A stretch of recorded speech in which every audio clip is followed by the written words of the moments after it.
Welcome, ladies and gentlemen, to another episode of Coffee and Propaganda. I'm Duncan King. We're continuing our series on Lawrence Krauss and the Lawrence Krauss accusations. And I am proud to say in this video, because you're always proud in these moments, because I'm proud of myself, I guess, that I was wrong.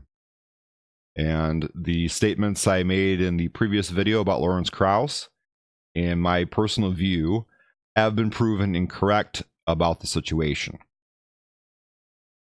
Not because of what had been presented so far, but what had not been presented that I was unaware of.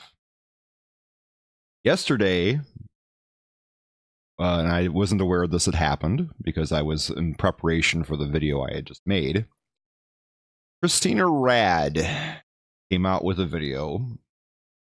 She had not been made a video in a year. And I actually recently had been looking through her page because I was interested in what she'd been up to.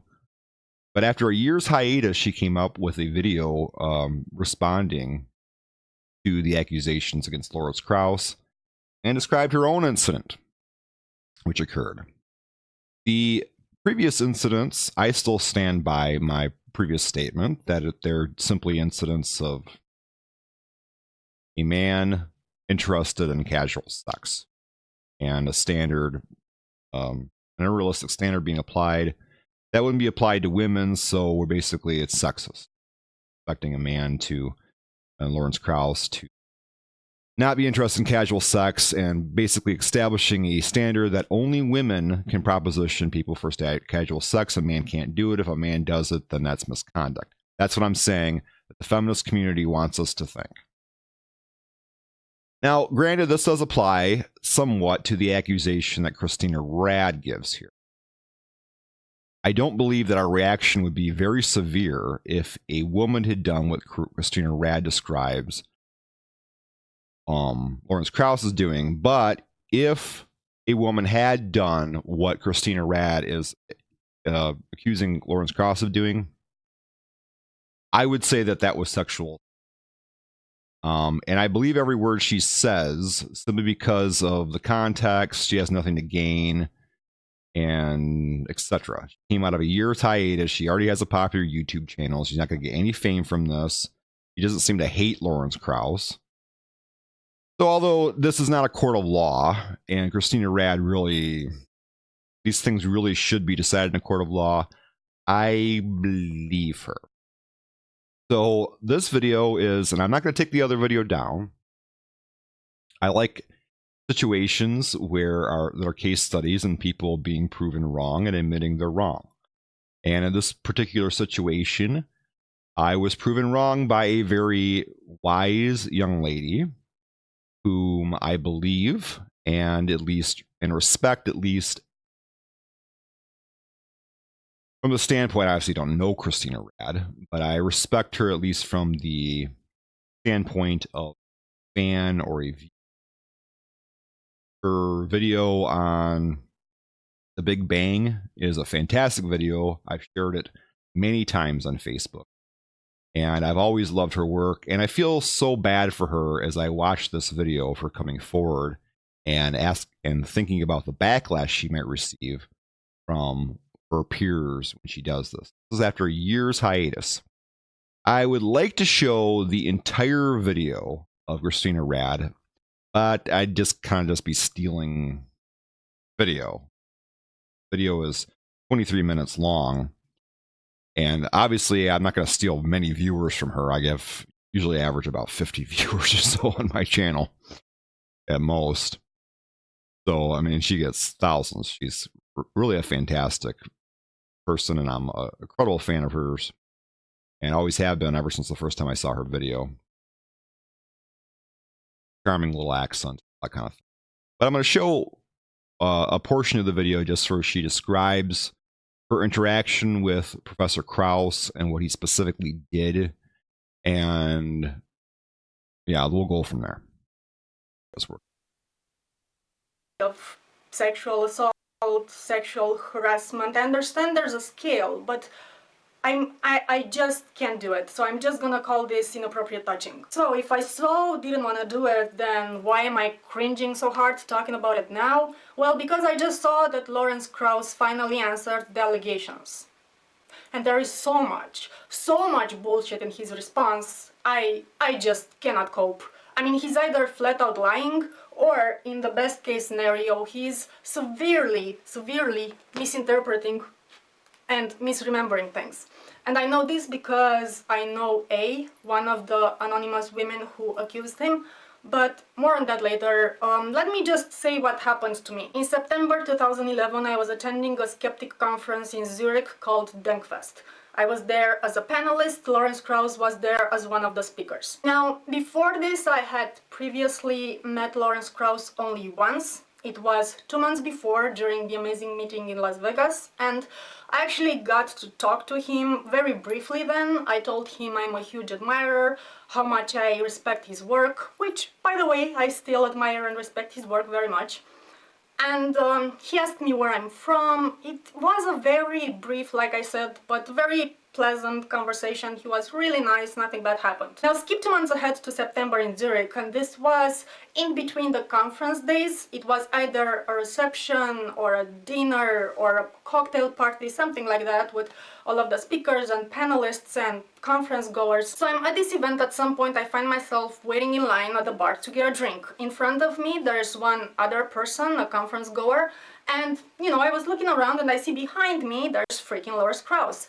And he sees me looking at him, he smiles at me, so then I turn around and I say, "Oh, how nice to see you again. I don't know if you remember me, but we met at 10. Mind you, I say this with a big smile on my face, because guess what? I was happy because I was talking to Lawrence Krauss. But I did not touch him, I did not hug him, I did not shake his hand. There was no kind of physical contact from me towards him. Okay? Okay. So I tell him, yeah, we met at 10, whatever.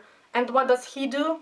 Right there, in front of people waiting in line to get drinks, he reaches down, grabs the bottom of my mini dress, which by the way was short, and tells me, "Yeah, I think you were wearing the same dress at 10 too, right?"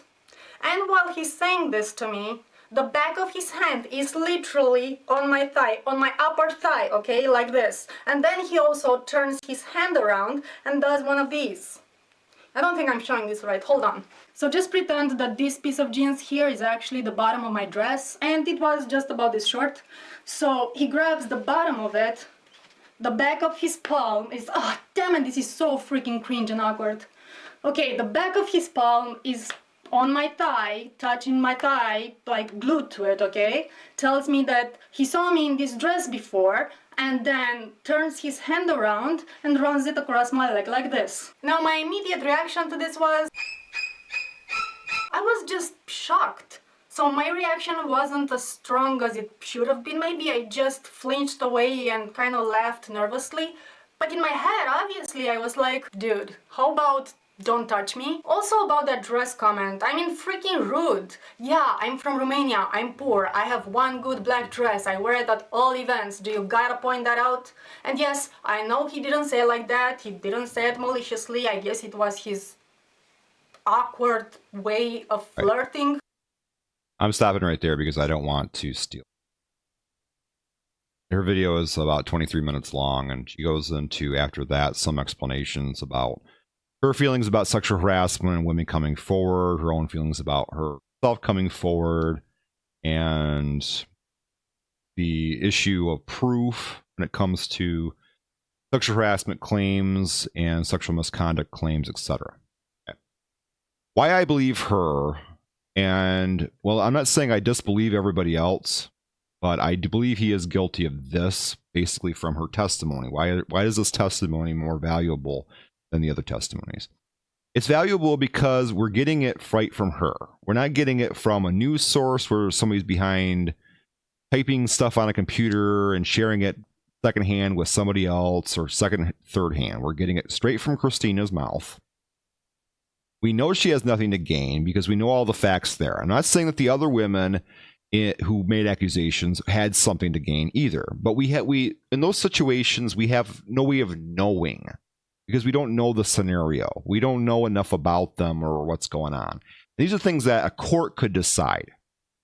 My criticism all along has just been that women are not, these women that are making the accusations are choosing to do so through the media and not going through a court of law, which would be the more appropriate way. And they're doing so because by accusing him through the media, they don't really have to prove anything and he doesn't have to face his accusers.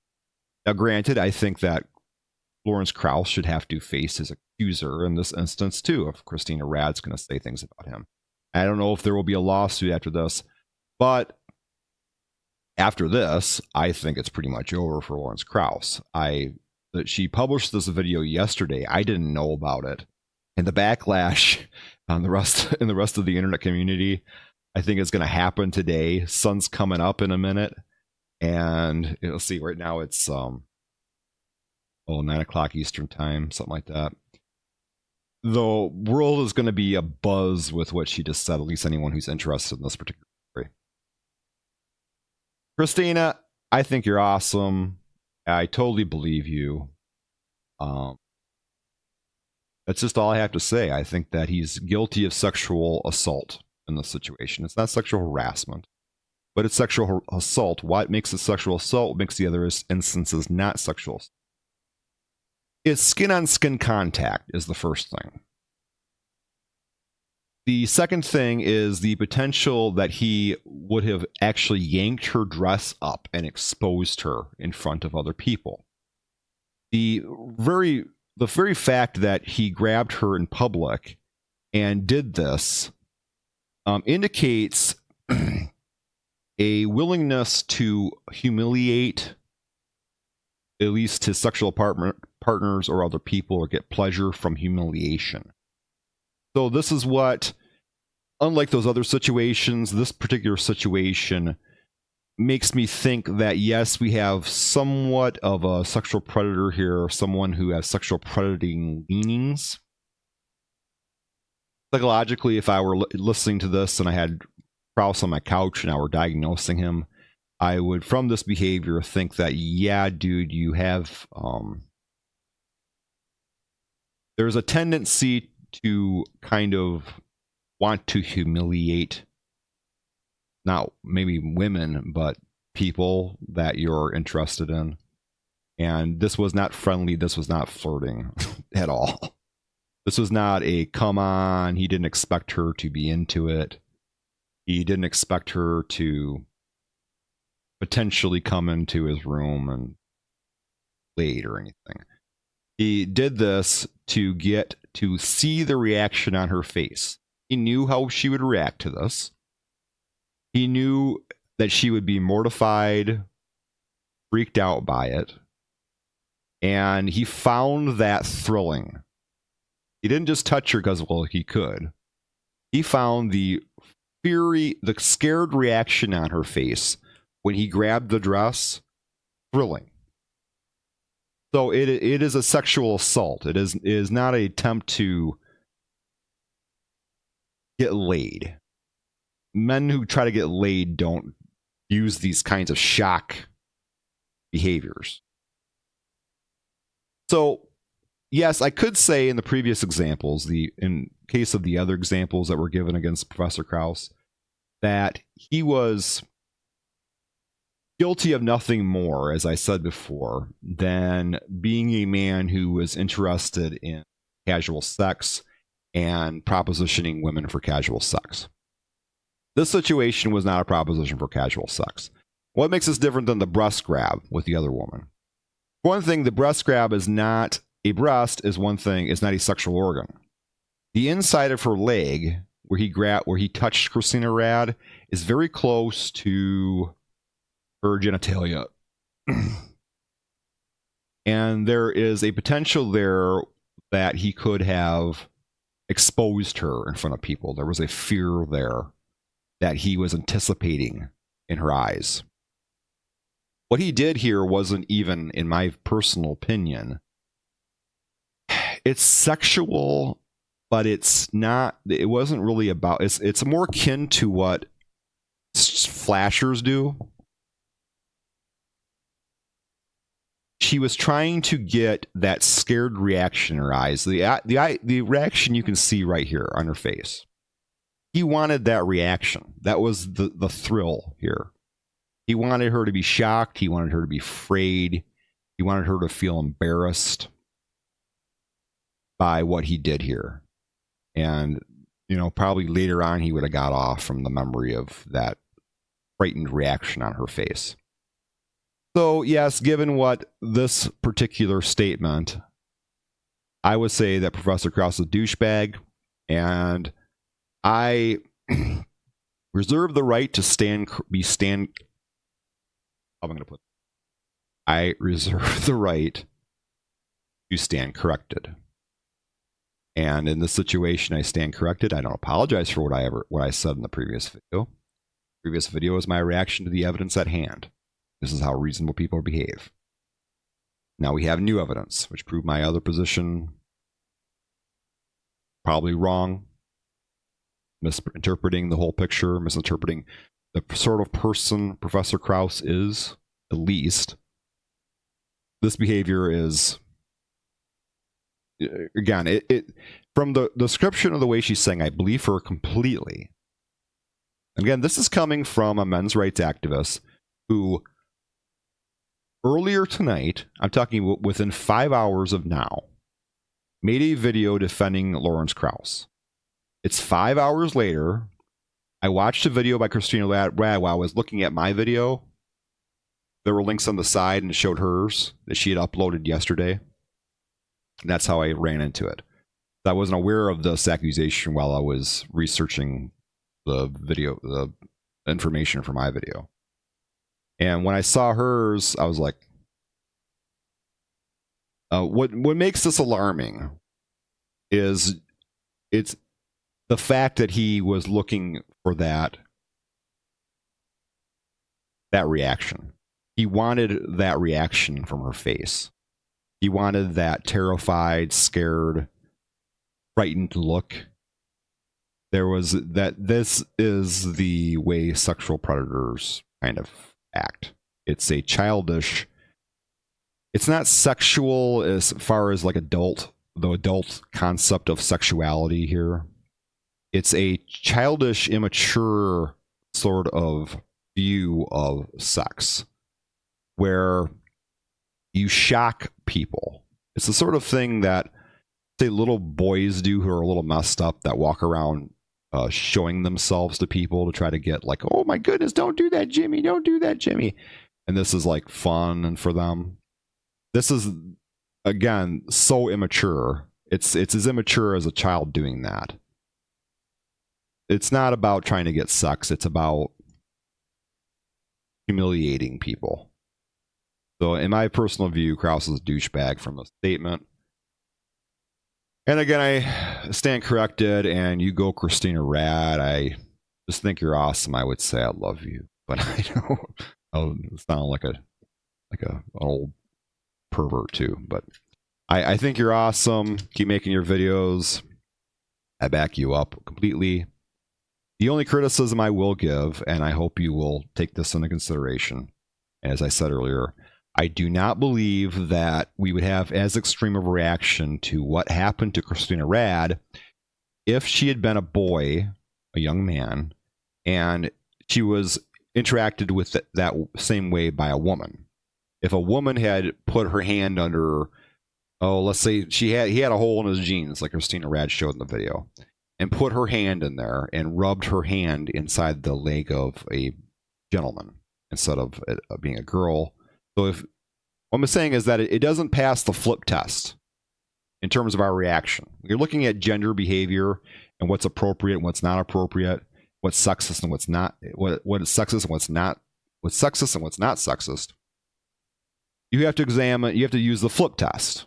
You have to say, well, if the genders were reversed, how would we react? If the genders were reversed here, I don't think we would be as shocked as most people are going to be from this, from what Christina Rad is describing here. And she doesn't want us to be super shocked.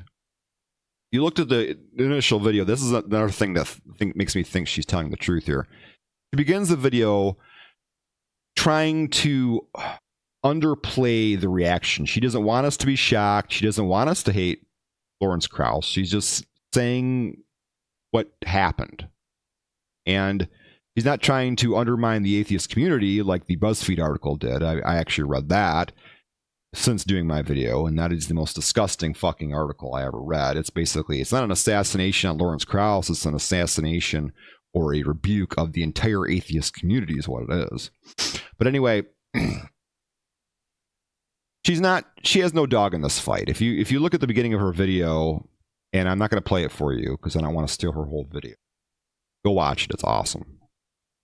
And I'm so sad that she hasn't been on YouTube much. I mean, she can do whatever she wants in her life. She doesn't really enjoy making YouTube videos. If you don't enjoy it, don't do it. But I and a lot of her other fans who like her work miss her, and I'm so glad that she's been so brave to come forward in this instance and tell of what happened to her. And I could keep talking about this, but it's so interesting. I love I love being corrected. I just do. It's just interesting to me because it happens so often, and this is coming from an individual who I am in a situation where I am liable to succumb to what's called the entrenched advocate effect, because I was just in the middle of advocating for a certain position. And when presented with new evidence, people in those situations hardly ever change their minds. It's just how it is. But Christina, from her statement, she changed my mind about, at least about Lawrence Krauss and what's appropriate way to deal with him. So the other accusations I don't think were good enough, but this one is, yeah. He sexually assaulted Christina Rad, and he did it just to get a shocking look out of her face. He got gratification from her shock. He wasn't trying to proposition her. Anyway, from the man who has changed his mind about something and likes that when that happens, and all reasonable people should do that, should be open to changing their minds and be corrected in front of the entire YouTube community. This is Duncan King. Subscribe to my channel if you want to see more of this. Me being stood corrected would be another if this happens again. And thanks for watching.